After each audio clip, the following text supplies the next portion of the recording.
തലശ്ശേരിക്കടുത്ത് പെരിങ്ങത്തൂർ എന്ന് പറഞ്ഞൊരു സ്ഥലമുണ്ട്. അവിടെ ഫരീദ എന്നൊരു പെൺകുട്ടിയുണ്ട്. ആ ഫരീദ എന്ന പേരിന്റെ നേരെ ഒരു സമം ചേർത്താല് അപ്പുറത്ത് എഴുതാൻ പറ്റിയൊരു പേരുണ്ട്, സ്നേഹം എന്നാണത്. ഫരീദ കല്യാണം കഴിഞ്ഞ് ഭർത്താവിന്റെ കൂടെ ജീവിച്ചത് 18 ദിവസം മാത്രം. 18 ദിവസം കഴിഞ്ഞപ്പോഴേക്ക് ഭർത്താവ് ഗൾഫിലേക്ക് തന്നെ തിരിച്ചു പോന്നു, ഇങ്ങോട്ട് തിരിച്ചുപോയി. ഇവിടെ പെയിന്ററായിരുന്നു. പെയിന്റ് ജോലിന്റെ ഇടയിൽ വളരെ ഉയർത്തി നിന്ന് വീണിട്ട് നട്ടെല്ല് പൊട്ടിയിട്ടാണ് വീട്ടിലേക്ക് തിരിച്ചു വന്നത്. നട്ടെല്ല് പൊട്ടിയ ആളുകളെ നമ്മൾ കണ്ടിരിക്കുമല്ലോ, ഒന്നിനും കഴിയൂല. കഴുത്തിന് കീഴ്പോട്ട് യാതൊരു സ്വാധീനവുമില്ലാതെ ഒന്നനങ്ങാൻ പോലും കഴിയാതെ വാട്ടർ ബെഡിൽ കിടക്കേണ്ട അവസ്ഥയിലാണ് ആ ഭർത്താവ് തിരിച്ചു വന്നത്. ആ ഭാര്യ ഭർത്താവിന്റെ കൂടെ നിന്നത് എത്ര കാലമാണെന്ന്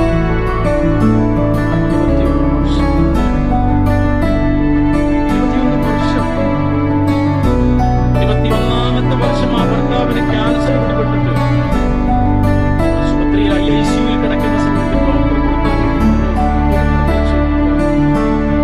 നിങ്ങളെ കൊണ്ട് ചെയ്യാൻ പറ്റുന്നൊക്കെ നിങ്ങൾ ചെയ്യുന്നുണ്ട്, ഒരു പ്രതീക്ഷയുമില്ല.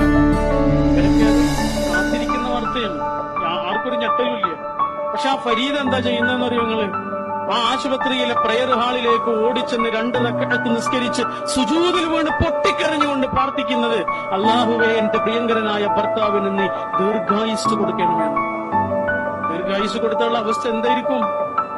ശാരീരികമായ സാമ്പത്തികമായ സുഖങ്ങൾ ഇല്ലാന്ന് മാത്രമല്ല, ഒരു നല്ല വാക്ക് പോലും കേൾക്കൂല, കടച്ചിലും പിടിച്ചിലും മാത്രമാ. വാട്ടർ ബെഡിൽ കിടക്കുന്ന ആ ഭർത്താവിന്റെ കൂടെ ഒന്ന് വെറുതെ കിടക്കാൻ പോലും ആ ഭാര്യയ്ക്ക് കഴിയൂല. എന്നിട്ടും ആ ഭാര്യ പറയുന്നു, ഈ ലോകത്തെ ഏതെങ്കിലും ഒരു കൗതുകമല്ല, പൂർണ്ണമായ ഒരു കൗതുകവുമല്ല ആ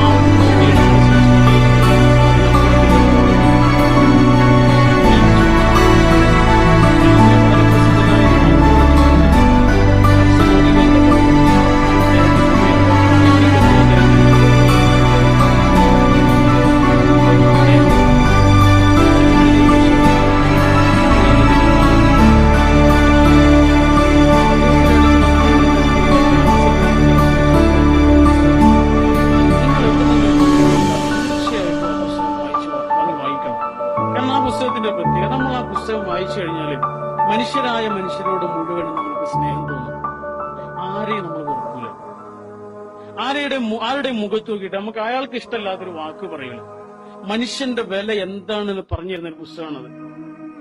അതിൽ അദ്ദേഹം ഒരുപാട് സംഭവങ്ങൾ പറഞ്ഞു. അതിലൊരു സംഭവം, അദ്ദേഹത്തിന്റെ അടുത്തൊരു പെൺകുട്ടി വന്നു, ക്യാൻസർ രോഗിയാണ്, വളരെ മാരകമായ ക്യാൻസർ. അതിന്റെ സ്കാൻ റിപ്പോർട്ടുകളെല്ലാം നോക്കിയതിനു ശേഷം ഡോക്ടർ കുടുംബത്തോട് പറഞ്ഞു, വളരെ പ്രയാസമുണ്ട്, വളരെ ഗുരുതരമായിട്ട് തന്നെ രോഗം പടർന്നു പിടിച്ചിട്ടുണ്ട്, പക്ഷെ എന്നെ കൊണ്ട് ചെയ്യാൻ പറ്റുന്നൊക്കെ ഞാൻ ചെയ്യും, നിങ്ങളുടെ സപ്പോർട്ട് ഉണ്ടെങ്കിൽ എന്നെ കൊണ്ട് ആകുന്ന വിധത്തിലൊക്കെ ഞാൻ ചെയ്യാം.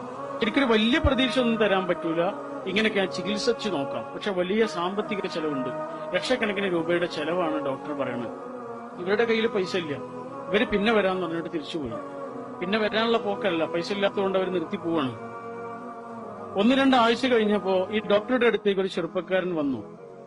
ആ ചെറുപ്പക്കാരൻ പറഞ്ഞു, ഡോക്ടർ ഞാൻ വരുന്നത് ഗൾഫിൽ നിന്നാണ്, നേരിട്ട് ഡോക്ടറുടെ അടുത്തേക്കാ വരുന്നത്. കഴിഞ്ഞ ആഴ്ച നിങ്ങളുടെ അടുത്ത് വന്ന ആ പെൺകുട്ടിയുടെ ഭർത്താവാണ്.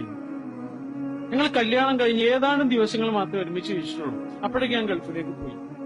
ഗൾഫിലേക്ക് പോയ ഉടനെ ഈ വാർത്തയാണ് ഞാൻ കേൾക്കുന്നത്. മാരകമായ അസുഖമാണ്, ഞാൻ എന്താ ചെയ്യേണ്ടത്? ഞാൻ ഒരുപാട് ആലോചിച്ച് എന്ത് ചെയ്യണം, ഒഴിവാക്കണം എന്നാണ് ഇപ്പൊ എല്ലാവരും എന്നോട് പറയുന്നത്. ഞാൻ ഏറ്റവും കൂടുതൽ കേൾക്കുന്നത് ഇതാണ്, ഒഴിവാക്കണം. ഒഴിവാക്കിയാൽ എന്റെ കുടുംബമോ അവളുടെ കുടുംബമോ എന്നെ അതിന്റെ പേരിൽ കുറ്റപ്പെടുത്തില്ല എന്ന് എനിക്ക് ഉറപ്പാണ്. കാരണം അവൾക്കൊരു ജീവിതമല്ല, അവനെങ്കിലും ഒരു ജീവിതം ഉണ്ടായിക്കോട്ടെ എന്നേ പറയുള്ളൂ. അല്ലെങ്കിൽ വെറും ആ ഏതാനും ദിവസങ്ങളുടെ ആത്മബന്ധം വെച്ചിട്ട് എനിക്ക് അവളെ ചികിത്സിക്കാം. ഏത് വേണമെന്ന് ഞാൻ കുറെ ചിന്തിച്ചു.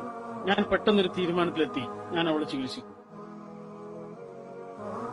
ആ മരുഭൂമിയിൽ രാവും പകലും കിടന്ന് കഷ്ടപ്പെടേണ്ടി വന്നാലും ഞാൻ അവളെ ചികിത്സിക്കും. കടം വാങ്ങിയിട്ടാണെങ്കിലും ചികിത്സിക്കും. ആ ചികിത്സക്കിടയിൽ അവൾ മരിച്ചു പോകുകയാണെങ്കിൽ സന്തോഷത്തോടു കൂടി അവളെ മരിപ്പിക്കും. അതല്ല, ജീവിതത്തിലേക്ക് തിരിച്ചു വരികയാണെങ്കിൽ അതിലേറെ സന്തോഷത്തോടു കൂടി അവളെ സ്വീകരിക്കും എന്ന് പറഞ്ഞിട്ട് ആ ചെറുപ്പക്കാരൻ ഗൾഫിലേക്ക് തന്നെ തിരിച്ചുപോയി. പൈസ അയക്കുന്നത് ഡോക്ടറുടെ അക്കൗണ്ടിലേക്കാണ്. ഡോക്ടർ ആ പെൺകുട്ടിയെ ചികിത്സിക്കാൻ തുടങ്ങിയെന്ന് മാത്രമല്ല, മാസങ്ങൾ കഴിഞ്ഞപ്പോ ആ പെൺകുട്ടി റിക്കവറായി എന്ന് മാത്രമല്ല, BA കഴിഞ്ഞു, MA കഴിഞ്ഞു, B.Ed കഴിഞ്ഞു. ഇന്ന് എറണാകുളം ജില്ലയിലെ കളമശ്ശേരിയിൽ ഒരു സ്കൂൾ അധ്യാപികയാണെന്ന് മാത്രമല്ല 2 പിഞ്ചോമനകളുടെ ഉമ്മയുമാണ്. മാഷാ അല്ലാഹ്. ഭർത്താവിനെ സ്നേഹിച്ച ഭാര്യയും ഭാര്യയെ സ്നേഹിച്ച ഭർത്താവും. ഉപാധികളില്ലാത്ത സ്നേഹമാണിത്. മനസ്സിന്റെ ആഴങ്ങളിൽ നിന്നുള്ള ഇഷ്ടമാണത്. എത്ര തന്നെ കഷ്ടപ്പാടുകളിലും ദുരിതങ്ങളിലും കൂടെ ഉണ്ടാകുമെന്ന കൈപ്പിടുത്തമാണിത്. കൂടെ ഉണ്ടാകുന്നുള്ള ഒരു ഊക്കും ഊർജവുമാണത്. ഇതെങ്ങനെയാണ് കൈവരുന്നത്? ഇത് കൈവരാൻ വേറൊരു മാർഗമല്ല, ഈമാൻ മാത്രമേ.